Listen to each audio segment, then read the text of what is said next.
நம்ம என்ன பார்க்க போகிறோம்னா மிளகா செடியை தான் எப்படி விதைக்கலாம் சொல்லி பார்க்க போகிறோம். வாங்க பார்க்கலாம்.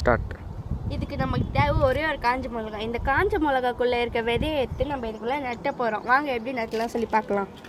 இதை வந்து காஞ்ச மிளகா வந்து விதை, இது வந்து இதுக்குள்ளே நட்டுனா இந்த மாதிரி இப்படி போட்டு இது வந்து மண்ணுக்குள்ளே வந்து மூடிடணும். மூடினதுக்கப்புறம் தினமும் நம்ம வந்து தண்ணி போட்டோன்னா வந்து இது வந்து நல்லா வளர்ந்து வரும். இந்த அளவுக்கு வந்து தண்ணி ஏற்றுக்கிட்டு கையில் கொஞ்சம் வந்து தண்ணி போட்டுக்கோங்க.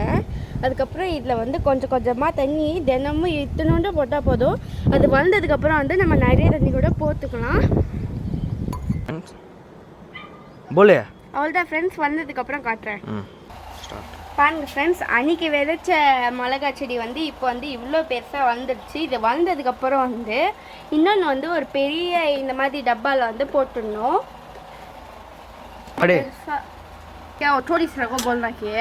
இதுதான் ஃப்ரெண்ட்ஸ் மிளகா செடி. இப்போ வந்து பாருங்கள் எவ்வளோ நல்லா வளர்ந்துருக்கு. இது வளர்ந்ததுக்கப்புறம் இன்னும் இந்த மாதிரி ஒரு பெரிய தொட்டியில் போட்டு வளர்க்கணும்.